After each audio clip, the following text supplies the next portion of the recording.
Alors bonjour, c'est Squidgy. Je vous poste une vidéo un peu spéciale aujourd'hui.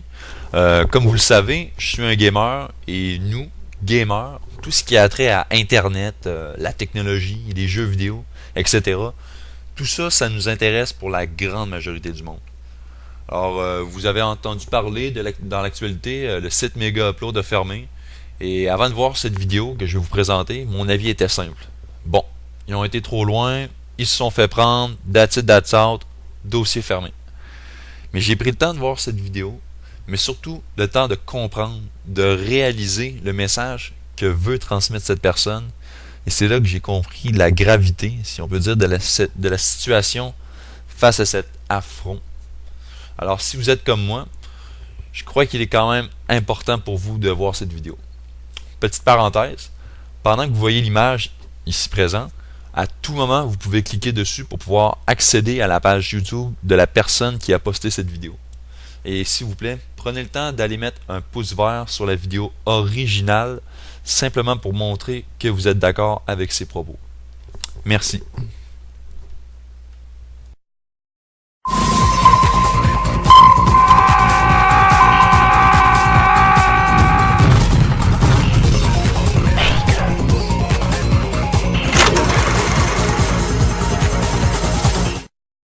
Il y a tout un groupe en France qui éjecte tout ce qui ressemble à l'imaginaire, tout ce qui ressemble de près ou de loin à la technologie, qu'on est obligé d'aller chercher aux États-Unis et au Japon ces références.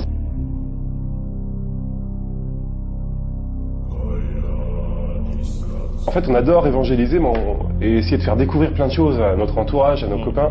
Mais on n'aime pas quand c'est les grands médias qui le font parce qu'ils le font moins bien que nous. Et puis il y a aussi, me semble-t-il tout de même, un petit plaisir identitaire à se moquer du regard qui est porté sur son groupe par Pujadas et par le... Oui, puis le regard il est quand même assez... Enfin, il force pas mal le trait.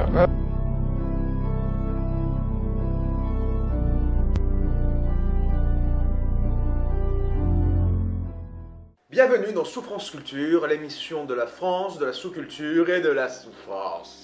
Cet épisode de Souffrance Culture est un petit peu spécial par rapport aux autres parce que bien que la France y a mis son grain de sel, le gros de l'affaire est avant tout américaine, mais aussi concerne finalement la globalité de la culture Internet. Donc il ne s'agit pas de seulement défendre une œuvre ou un ensemble d'œuvres ou quelque chose qui est aimé par, en tout cas donc les amateurs de culture populaire, mais quelque chose qui est vraiment l'incarnation même de la culture populaire d'aujourd'hui. J'oserais même dire que ça concerne carrément l'Internet tout entier. En effet, le 20 janvier 2012, alors que l'année venait à peine de commencer et où tout le monde pensait que la plus grosse des catastrophes possibles n'arriverait qu'en fin de cette année-ci, eh bien il s'est avéré que sur décision du FBI, l'un des sites les plus importants et les plus visités au monde s'est vu fermer et ses dirigeants arrêtés. Je parle bien sûr de Mega Upload. Le site Mega Upload, une des plus grosses plateformes de téléchargement direct, vient d'être fermé par la justice américaine et son fondateur Kim.com a été arrêté en Nouvelle-Zélande avec 4 de ses associés. Il est reproché au site, qui existait depuis 2005, d'avoir violé des milliers de droits d'auteur en mettant à disposition en libre accès via le téléchargement direct ou le streaming des films, des séries, de la musique ou des fichiers piratés en tout genre. Le site, basé à Hong Kong, aurait amassé près de 200 millions de dollars de profit et le préjudice pour les ayants droit est lui évalué à plus d'un demi-milliard de dollars. Des descentes de police ont également été réalisées jeudi aux États-Unis et dans 8 autres pays pour saisir des biens de l'entreprise et bloquer des serveurs, certains installés aux États-Unis, aux Pays-Bas ou encore au Canada. Kim.com et ses comparses sont accusés de racket en bande organisée, conspiration, violation du droit d'auteur et blanchiment d'argent. Ils risquent jusqu'à 20 ans de prison. On pourra dire ce qu'on veut sur Mega Upload, peut-être que le service n'était pas parfait, peut-être que les patrons étaient effectivement frauduleux, peut-être que c'était des patrons voyous, comme on en connaissait beaucoup, et comme on en connaît encore beaucoup de nos jours. Il n'empêche qu'il y a quelque chose dans cette histoire qui sent vraiment très mauvais. Je ne vais pas plaindre le patron de Mega Upload, Kim.com, je ne vais pas dire « Oh non, pauvre patron, avec ses milliards, plutôt avec ses millions de dollars, ses voitures de luxe et son manoir, bouhouhou ». Non, je ne parle pas de ça.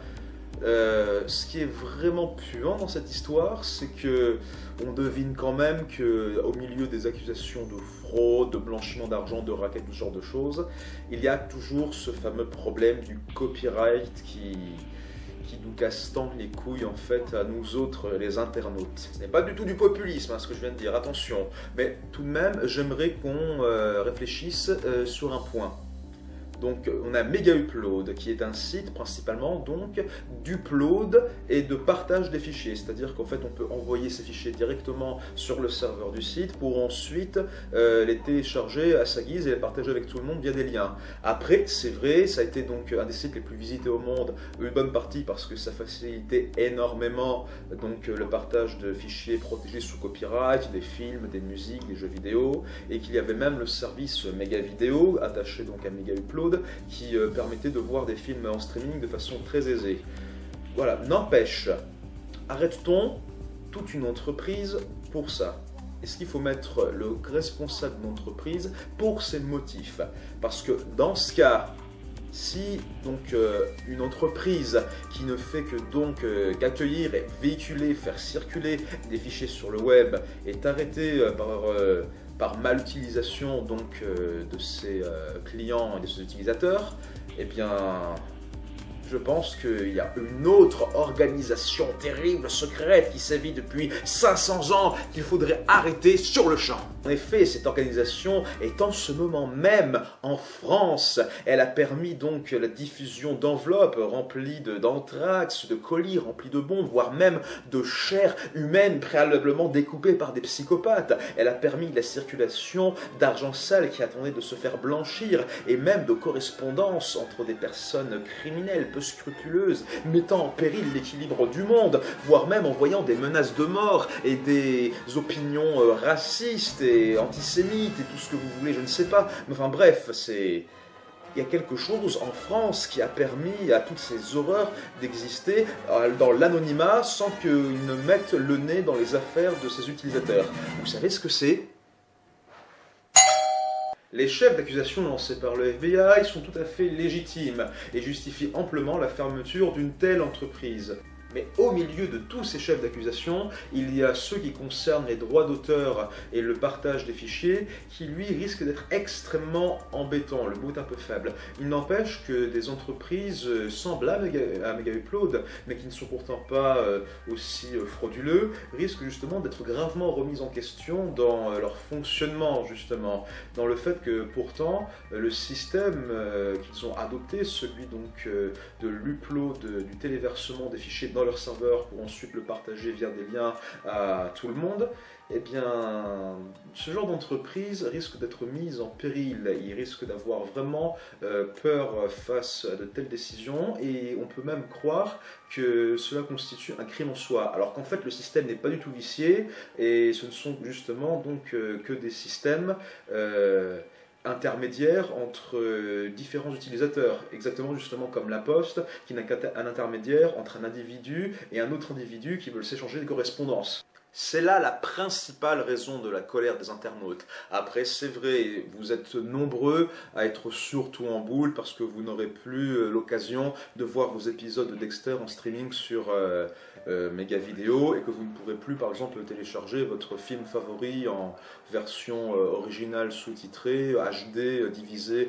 en 15 fichiers via Megaupload sur JDownloader. Mais la véritable raison de cette colère, c'est qu'il y a eu une atteinte, c'est qu'il y a eu offense contre les concepts de liberté et de neutralité qui étaient si bien implantés sur Internet. Un mode de gouvernance en réseau, sans chef, avec des passionnés qui s'échangent entre eux, a réussi à interconnecter un quart de la population en moins de 20 ans. Je pense que le résultat mérite qu'on s'y arrête quelque peu. Ce qu'il y a de merveilleux dans Internet, c'est qu'il y a un partage dit horizontal du savoir, des informations et du contenu. Ça veut dire qu'en fait, il n'y a pas donc de hiérarchie qui est là pour tout superviser et pouvoir redonner à ceux d'en dessous ce qu'ils doivent voir, ce qu'ils ont le droit de faire, ce qu'ils peuvent partager et ce qu'ils doivent apprendre. C'est-à-dire que maintenant, il suffit juste d'être une personne au milieu qui sache quelque chose et d'ensuite le partager à tous sans compromis en le faisant juste balader l'information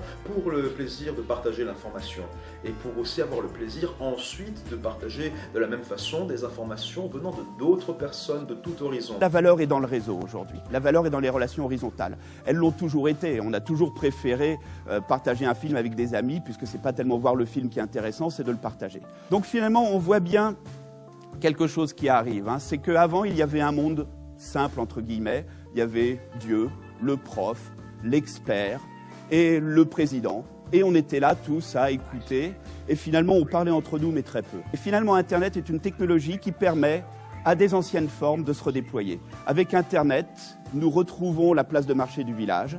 Avec Internet, nous retrouvons les phénomènes communautaires. Avec Internet, nous retrouvons les phénomènes tribaux. La tribu devient quelque chose d'important, la marque devient quelque chose d'important. Sauf que jusqu'à présent, nous n'avions pas la technologie qui nous permettait finalement d'échanger et d'avoir cette espèce de gigantesque réseau qui unit un peu tous les individus. Une information qui peut voyager aussi vite que l'électricité et qui surtout, dans cette ère du numérique, ne pèse rien, ne prend pas de place et donc est aussi volatile que peut-être les photons, les protons, l'air, tout ce que vous voulez qui ne se voit pas mais qui en même temps existe quand même. Une société horizontale, ce ne sont pas des produits par lesquels il faut passer par un intermédiaire pour se le procurer comme dans les sociétés hiérarchiques verticales, mais il s'agit juste de capter donc l'information, de capter donc l'idée, le concept, l'œuvre qui se diffuse partout. Avoir le contenu sans forcément être contraint par le contenant. Cela donne une grande liberté et une grande neutralité Internet. Liberté parce que du coup, tout est à tous, sans aucun problème. Il y a une espèce d'altruisme latent, peut-être pas forcément conscient, mais qui se fait de façon opératique sur Internet. Et surtout neutre, parce que du coup, toute information a le mérite d'exister. Il n'y a pas de bonnes, de mauvaises informations. C'est vraiment à nous de faire le tri individuellement. Et ce n'est pas un réseau ou à des chaperons qui planent au-dessus du réseau d'essayer de nous dire ce qui est bon et ce qui est mauvais pour nous. Mais bien sûr, cela n'arrange pas les majors de l'entertainment et les politiciens à la ramasse qui, au lieu de s'adapter à toutes les innovations mises à bas par ce médium vivant qui est Internet, eh bien, au lieu de ça, ils préfèrent plutôt imposer leur carcan, imposer leur vieux modèle de protection et de contrôle donc des œuvres et des contenus qui soyons honnêtes, un peu périmé, parce que bon, hein, le droit d'auteur tel qu'on le connaît, ça fait un peu 100 ans qu'il existe. Hein. C'est pour ça qu'en ce moment fleurissent un peu partout des projets de loi extrêmement liberticides qui n'ont absolument rien à envier au contrôle du contenu sur le web exercé par les Chinois. Des lois extrêmement ambiguës et anticonstitutionnelles, telles que Hadopi, le LOPSI, le DAFTI, et en ce moment, aux États-Unis, on a la loi, par exemple, SOPA et PIPA, et ainsi qu'une charte qui se veut mondiale, qui est l'ACTA. C'est très difficile de vous parler de ça maintenant, donc le mieux c'est que je vous joindrai donc dans un article relié avec la vidéo, quelques liens pour mieux vous renseigner. Mais je pense que déjà, si vous regardez un petit peu partout sur le net et sur les sites d'information, et si vous visitez aussi le très célèbre site La Quadrature du Net, qui se bat contre les lois liberticides qui fleurissent un peu partout dans le monde, je pense que vous saurez très exactement comment fonctionnent ces lois et pourquoi elles sont dangereuses. Après, c'est vrai, peut-être que ces lois ne sont pas forcément soutenues que par d'horribles connards du haut de leur tour qui essayent de prendre le plus d'argent possible. Peut-être qu'en fait, dans le tas, il doit y avoir quelques personnes de bonne volonté qui veulent juste vraiment faire en sorte qu'il y ait une vraie protection sur Internet et un vrai contrôle pour que les choses se passent en légalité, pour rémunérer les artistes et les producteurs et pour protéger les gens contre les contenus qui peuvent être choquants ou voire voire même dangereux. Mais malheureusement, donc à défaut d'être des connards, ces gens-là sont malheureusement très mal renseignés et sont à la ramasse quand il s'agit donc des nouvelles technologies et des dernières innovations qui s'opèrent sur ce médium qui est Internet et qui, je vous rappelle, est vivant. Et quand on est en face d'un médium vivant, il faut vraiment être au très près de l'actualité. Et quand on est un homme de pouvoir, c'est quand même... En ce qui me concerne, je dirais que c'est quasiment criminel d'être un peu à la ramasse quand on a un poste aussi important dans un pays. Alors que pourtant, les faits sont vraiment probants. Je veux dire, l'industrie donc de la musique, à défaut d'être l'industrie du disque, a explosé. Il y a des tas de modèles économiques qui sont très viables. Spotify, Deezer et surtout iTunes avec les iPod et les iPhones et tous les autres lecteurs MP3 et appareils multimédia qui s'implantent extrêmement facilement dans les salons.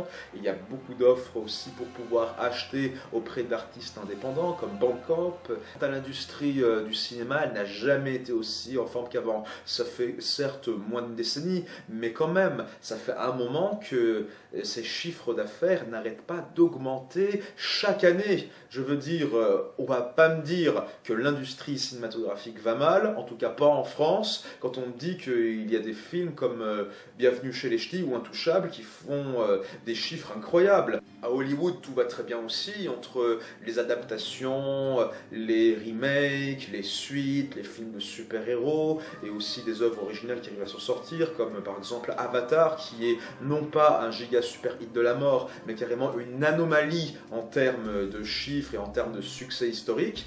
Eh bien, vous n'allez pas me dire que ça va mal chez eux non plus. Après, comme je l'ai dit, il y a peut-être encore dans les postes de pouvoir des gens qui sont encore de bonne volonté, mais il faut croire que toutes les personnes qui essayent la plupart du temps de proposer de telles lois, ou alors qui du moins encouragent les propositions des lois et les orientent dans leur sens, sont clairement eux par contre des gens de mauvaise volonté et qui n'écouteront absolument pas la vérité au sujet pourtant des propres industries qu'ils dirigent et qu'ils régulent. Et quand je dis qu'ils ne veulent absolument rien écouter, c'est comme si moi je disais que je ne vous écouterai pas si vous me dites que par exemple... Voilà, une connerie au hasard. Si par exemple Usul Master est une magical girl qui peut voyager dans le temps grâce à un aspirateur. Bon, franchement, c'est pas possible.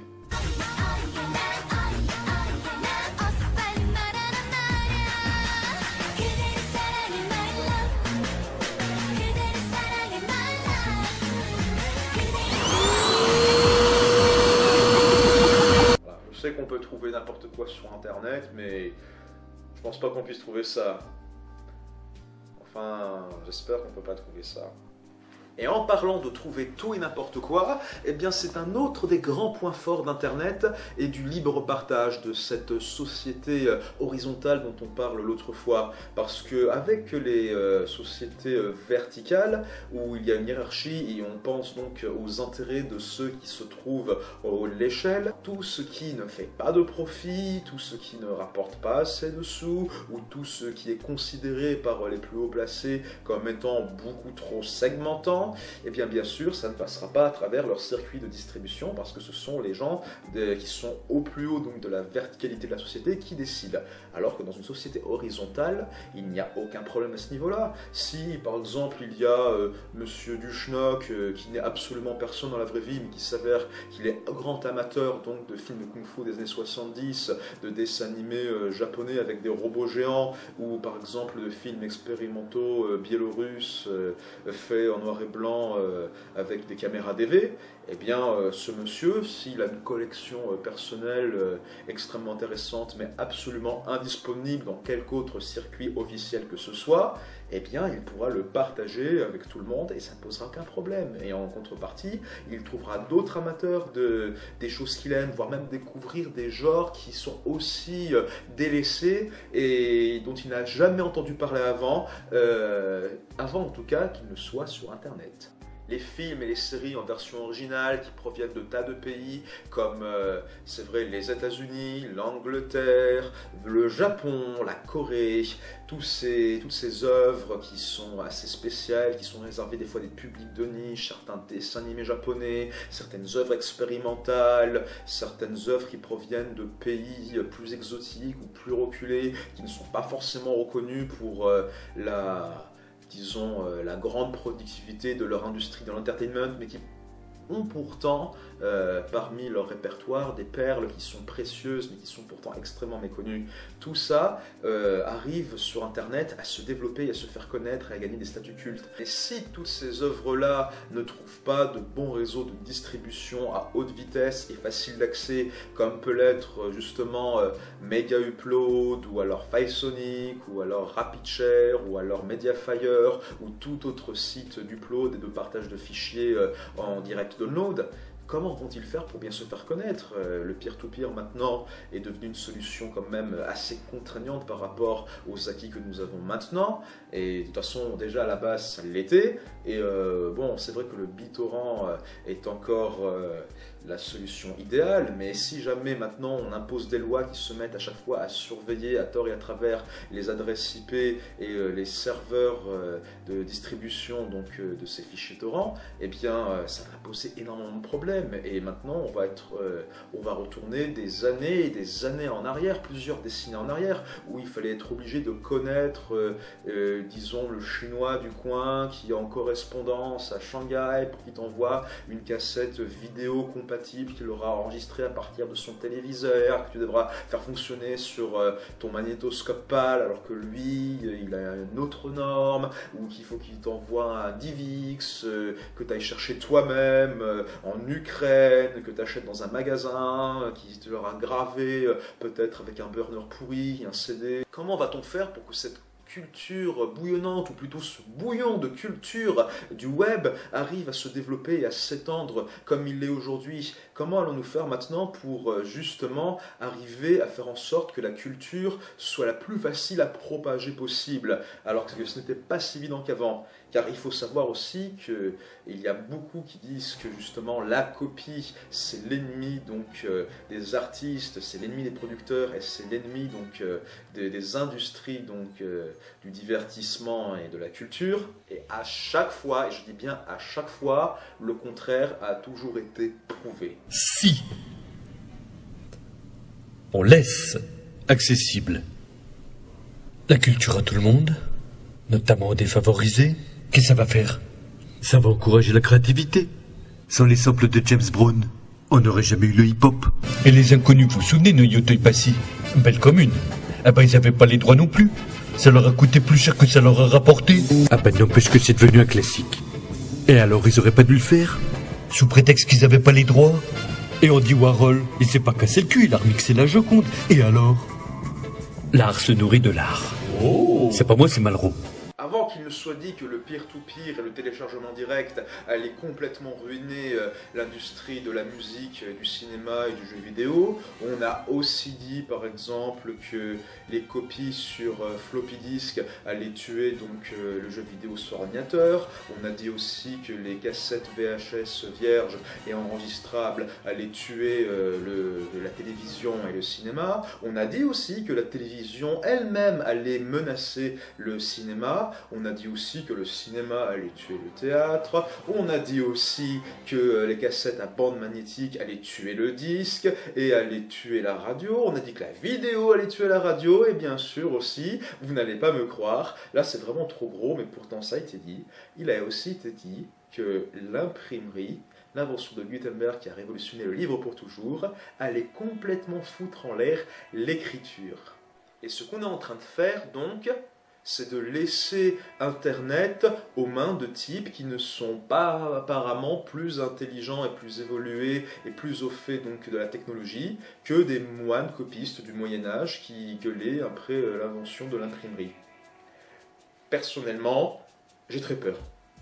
Alors que pourtant, il s'est avéré que tous ces supports enregistrables ont permis au fait d'améliorer chacun de leurs médiums respectifs, d'avoir une meilleure diffusion des œuvres et des biens culturels, de les rendre plus faciles d'accès, et même trouver des systèmes et des structures pour pouvoir se monétiser et avoir du profit avec. Après tout, l'industrie du cinéma a énormément profité donc de l'industrie de la vidéo à domicile, en se faisant des marges monstrueuses, en vendant des cassettes et des DVD, même des fois quand des films ne marchaient pas très bien au cinéma. Est-ce que Steve Jobs, est-ce que justement Apple n'a pas profité de l'essor du MP3 pour mieux vendre ses iPods et justement l'intérêt donc d'avoir des lecteurs MP3, des lecteurs virtuels avec des enregistreurs, des lecteurs numériques, les formats comme le DivX, des lecteurs DVD qui arrivent à lire justement aussi le DivX et d'autres formats et encodages différents de celles qui sont proposées dans le commerce. Vous voyez qu'en fait, il suffit juste de trouver non pas un compromis, mais en fait un véritable système pour pouvoir profiter au maximum de tous les bienfaits que peuvent apporter ces technologies. Tout le monde peut être gagnant, il suffit juste de prendre la bonne décision. Quand on partage un bien matériel, il se divise. Je prends une pizza, je la divise en 4, chacun un quart de pizza. Quand on partage un bien immatériel, il se multiplie. Mais certains pensent qu'il n'est pas encore l'heure de réfléchir, qu'il est même en fait trop tard pour réfléchir. Il y en a qui passent déjà à l'action. Et parmi ces internautes désireux de se battre et voulant justement lutter pour la liberté face aux majors et à des politiciens peu scrupuleux, on trouve le groupe des Anonymous. Donc Anonymous qui veut dire anonyme en français depuis l'anglais. Donc un groupe de gens qui sont symbolisés par des masques de Guy Fawkes, comme dans la bande dessinée V pour Vendetta, qui a été adaptée en film, donc bande dessinée de Alan Moore. Et ces gens justement sont en fait issus d'un site extrêmement célèbre qui s'appelle 4chan, qui est connu pour être un véritable terreau de liberté et représentatif du meilleur et du pire qui existe sur le net. Et ces gens justement pouvaient parcourir le site et poster donc des messages comme sur des forums, mais sans être obligés de s'inscrire, en restant anonymes. Et à partir de là, ils ont réussi à faire justement de l'anonymat leur arme principale. Les Anonymous sont des hackers, mais attention, hacker c'est un mot qui est utilisé à tort et à travers. Qu'est-ce qu'un hacker ? C'est quelqu'un qui, avec un programme informatique, arrive à le détourner de son but initial et à en faire ce qu'il veut avec. C'est-à-dire que, disons, appliquons ça à la vraie vie, j'ai vu un très bon article donc, sur le site de l'Atlantique qui dit que quelque chose comme si je prends un marteau, on me dit que c'est fait pour taper des clous avec, eh bien moi je m'en sers comme presse-papier. Le hacker c'est un petit peu ça. Quand il voit un ordinateur, il ne voit pas forcément l'option commerciale qui dit c'est pour envoyer des mails, voir des vidéos et aller sur internet. Il voit aussi des tas et des tas d'autres applications que personne n'aurait jamais pensé. En ce sens, le hacker agit en fait comme des enfants. Des enfants en fait qui sont curieux et qui à chaque fois n'ont absolument aucun a priori par rapport aux choses qui touchent. Voyez-vous, c'est un petit peu quand on est adulte, on a tendance donc à prendre tout pour acquis et se dire que ceci est fait pour ça et c'est pas autrement. L'enfant, lui, comme il ne sait pas, eh bien, il part du principe qu'il a beaucoup à apprendre et quand il prendra un objet, il aura tendance un petit peu à faire n'importe quoi avec et faire des choses qui nous sembleront totalement fantaisistes mais qui en fait des fois peuvent tout à fait marcher. Le hacker, c'est exactement ça et c'est dans cet esprit-là que Anonymous s'inscrit. Car en fait, ce qu'il faut savoir, c'est que Anonymous, c'est tout le monde. Ce n'est pas un groupe spécial de gens, une société secrète, ni une espèce de mafia ou des terroristes ou quoi que ce soit. Anonymous, c'est tout le monde. C'est un masque, c'est un déguisement. Vous voyez un petit peu à la fin de V pour Vendetta où justement le héros commence à distribuer donc, des masques et des costumes à son effigie afin de détourner l'attention donc du régime oppressant qui a été mis en place afin de pouvoir faire exploser donc la place du Parlement et faire en sorte que le peuple puisse se soulever, se rallier à une bannière forte qui puisse démontrer que tous ensemble on peut combattre les tyrans, eh bien Anonymous veut rejoindre un peu cette idée-là. Car il est faux quand même de dire que se battre dans l'anonymat, c'est se battre lâchement. Dans l'humeur de Christophe Barbier, Comment ça va, Christophe, ce matin? Oh, le lundi, on est toujours un peu grognon. Là, on va être grognon contre les anonymes. On n'aime pas beaucoup les lettres anonymes. C'est pas bien, les lettres anonymes. Il faut avoir le courage d'apparaître au grand jour et de ne pas faire les coups en douce. Alors, vous avez vu que Mega Upload, le site américain de téléchargement illégal, a été l'objet d'une attaque du FBI, d'une répression du FBI, et depuis, c'est la vengeance. On cible des sites, même l'Élysée, paraît-il, a vu son site vainement attaqué ce week-end, et on cible des sites pour dire quoi? Pour dire attention, la loi, c'est nous. La règle, c'est nous. Nous, les pirates, nous qui décidons d'aller sur Internet nous servir et que nous ne voulons payer personne, ne pas rémunérer le travail d'autrui. Eh bien, il faut dire à ces anonymes qu'ils ne sont pas des Robin des Bois, qu'ils ne sont pas là pour la liberté de la presse, la liberté d'expression ou la liberté du futur. Ils sont là simplement comme des voleurs. Anonymes, vous êtes des voleurs. Et vous savez ce qu'on leur dit ce matin? La République vous rattrapera. Ah non, ça c'est déjà pris par quelqu'un d'autre. Mais enfin, en tout cas, un jour, il y aura un droit mondial du web. Il y aura pour tout le monde de la liberté, mais aussi des devoirs, de la rémunération pour ceux qui travaillent, notamment les artistes. Ça en sera fini des anonymes, il faudra qu'ils tombent le masque. Waouh, on dirait le shérif de Nottingham qui est en train de dire du mal de Robin des Bois. Oh, mais ce Robin des Bois est un voleur de la pire espèce. Pourquoi est-ce qu'il n'aide pas les gens de bon aloi à faire le bien autour d'eux au lieu de voler les riches qui n'ont rien fait de mal? Il devrait respecter donc la légitimité du prince Jean au lieu de s'intéresser à ces pauvres qui n'avaient qu'à mieux travailler. Enfin, il devrait être dans la légalité, ce Robin des Bois. Mais moi, je vais l'arrêter. Voilà. Shérif de Nottingham, mes enfants. Mais attention, hein, Anonymous, ce n'est pas non plus Robin des Bois. Il n'y a peut-être pas autant d'éthique aussi rigoureuse chez eux, car Anonymous, il peut y avoir du très bon, il peut y avoir du mauvais aussi, parce que, comme on vous l'a dit, c'est un costume. N'importe qui peut prétendre être un Anonymous juste en arborant un masque de Guy Fawkes sur un avatar de forum ou quoi que ce soit. Ce qui est un peu bête, parce que quand t'es anonymeuse, on n'est pas censé savoir qui tu es, mais enfin, c'est pas grave. Néanmoins, ce côté activiste sérieux engagé arrive quand même à, disons, se marier tout à fait avec l'esprit un petit peu bout en train, un peu farfadé, un petit peu troll justement, qui est très caractéristique des gens qui à la base viennent d'un site aussi borderline que 4chan, on va dire. Anonymous est nombreux et Anonymous est astucieux. C'est ce qui fait sa puissance et c'est ce qui fait qu'il arrive à très bien lutter contre des organismes qui se prennent au sérieux et qui sont assis sur les bien fondés de leurs principes. Disons qu'ils se font un petit peu tourner en bourrique. C'est un petit peu comme un Tom qui est patachon et un Jerry qui ne cesse de lui faire des mauvais tours. Et un contre-pouvoir qui est représenté par le peuple, il en faut, car évidemment, c'est comme dans les manifestations, il faut que donc, le pouvoir redoute le peuple, il faut qu'il redoute sa colère. Néanmoins, il faudra juste faire attention à ce que Anonymous, un jour, ne dépasse pas les bornes, arrive à très bien gérer ses éléments dissidents, et à ne pas faire donc n'importe quoi par envie de popularité et envie de bien faire, parce que on a eu quand même le moment où on a eu le chef du FBI qui s'est fait révéler son identité ainsi que celle de sa famille. Encore le chef du FBI, ça va, parce que bon, il a dû en faire des crasses dans sa vie en faisant son boulot pour le gouvernement, et en même temps, bon, c'est le chef du FBI, des bureaux de renseignement, tout ça, bon, voilà, il arrivera à se débrouiller. Hein. Mais par contre, pour la famille, eux, ils ont quand même rien fait à ce niveau-là, quoi. C'est un petit peu comme condamner la famille entière pour juste la faute du père. Après, c'est un petit peu l'esprit Anonymous, c'est-à-dire que si on révèle donc le numéro de téléphone, on s'attend à ce qu'on leur fasse des blagues téléphoniques ou à ce qu'on leur envoie des pizzas juste pour les emmerder. Voilà, c'est peut-être pas... ils ont peut-être pas pensé aussi loin, mais c'est vrai que... pour certaines personnes, avoir des coordonnées de gens aussi proches du pouvoir, ça peut être l'occasion de faire des mauvaises crasses. Et ça, des fois, quand on a juste de la curiosité, de l'envie d'expérimenter, on ne pense pas toujours au premier abord aux pires conséquences qui puissent arriver.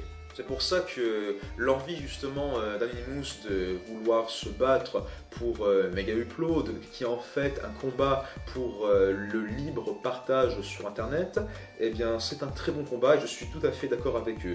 Mais je dis juste qu'il ne faut pas les prendre pour des super-héros, car justement ce sont des gens du commun, qui sont faillibles, qui peuvent faire des erreurs, qui peuvent des fois agir de façon mal organisée. Mais bon, si on arrive à les rediriger dans le bon sens, eh ben ça peut faire des très beaux résultats. Et puis c'est pas comme l'autre, là, il faut arrêter, justement, se battre dans l'anonymat, c'est justement se battre contre ceux qui veulent tout imposer par leur nom. Quand on est un groupuscule anonyme, quand on est personne, il faut se réunir dans un grand groupe de personnes inconnues, tentaculaires, pour pouvoir lutter efficacement contre des léviathans que sont Universal ou Sony ou le gouvernement américain.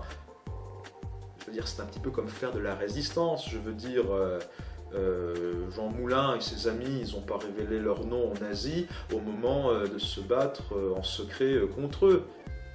On est en France, quoi.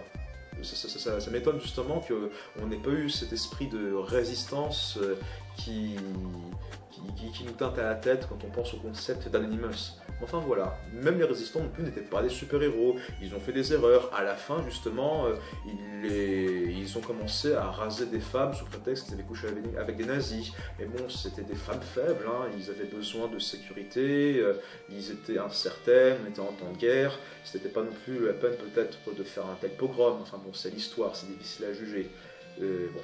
Là, je me rends compte que je suis en train d'éviter le point Godwin, mais genre sur le fil, quoi.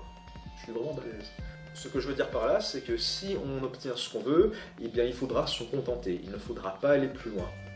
Mega Upload, ce n'est pas non plus le Messie, ce n'est pas non plus merveilleux, il y a eu des magouilles, il y a eu certes des choses qui se sont opérées dans l'ombre, qui sont très douteuses, et pour cela je vous renvoie donc à la vidéo de Cyrix qui a été postée précédemment. Mais en même temps, c'est vrai que c'est un petit peu un symbole qui est parti.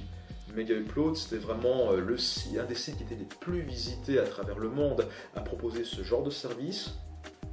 Et ça sonne un petit peu comme la goutte d'eau qui a débordé dans le vase de l'actualité et de ces désirs de répression qui se font sur Internet.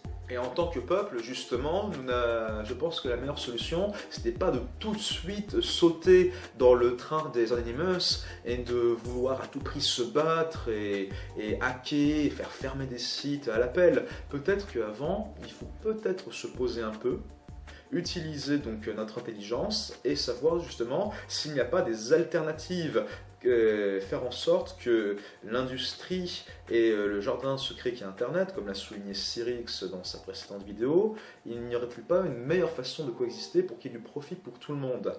Est-ce que justement, en fait, il ne serait peut-être pas temps de repenser nos notions de droit d'auteur, de repenser nos notions de partage de l'œuvre, de la distribution de la culture, de repenser à la façon dont on accorde du crédit et de l'argent aux acteurs dans les films, aux musiciens, dans la chanson, aux producteurs en général, aux distributeurs et aux auteurs en tout cas. N'y aurait-il pas de meilleure façon justement de mieux protéger la création et ses auteurs et de pouvoir les rémunérer comme il faut et faire respecter leurs œuvres sans pour autant qu'il n'ait besoin de s'armer de façon vengeresse pour pouvoir et vouloir tout contrôler sur un média qui est vivant et qui n'a absolument pas besoin qu'on l'étouffe.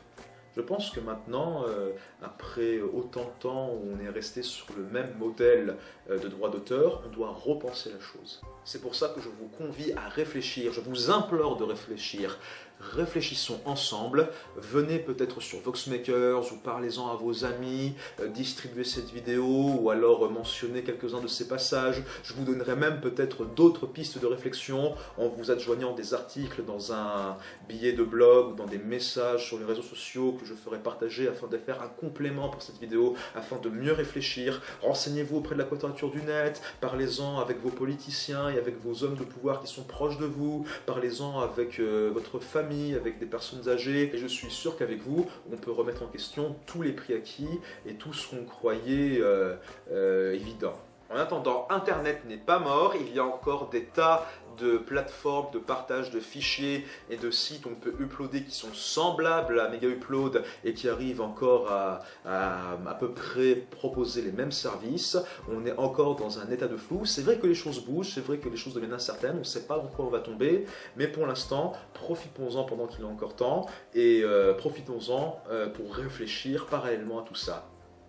C'est peut-être justement une bonne chose vu que sans méga upload, vous n'aurez pas à télécharger énormément de films et de séries, de jeux vidéo, et du coup ça vous laissera un peu le temps de réfléchir au lieu de vous baffrer d'œuvres comme des hamburgers. Enfin, je dis ça, je dis rien. Enfin, je vous insulte pas, hein, attention. Mais bon, maintenant que on va faire comme les moines, quoi. Vous savez, au lieu de bouffer, on va réfléchir. Bon allez, je vous dis juste ça pour vous charrier. En fait, ce que je veux dire par là, c'est que vous avez encore un bon pouvoir de décision, qu'il y a encore beaucoup de choses à faire et beaucoup de choses à construire. Et puis après tout, je veux dire, c'est pas la mort, quoi. C'est pas comme si c'était la fin du monde ou l'apocalypse, quoi.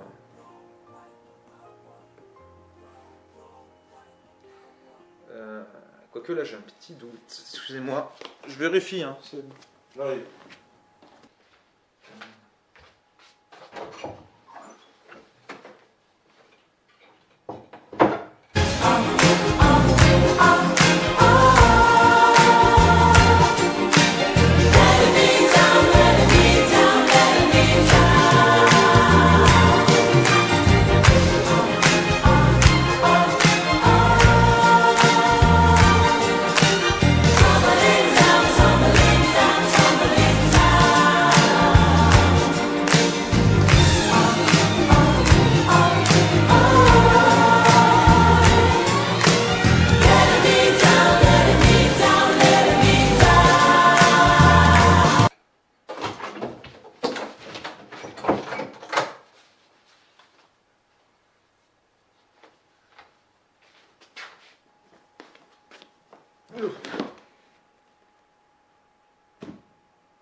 Qu'est-ce que je veux que je vous dise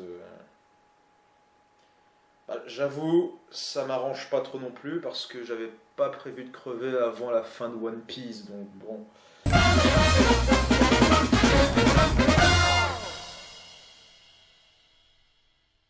Et à tous ceux qui ont acheté des abonnements premium sur Mega Upload,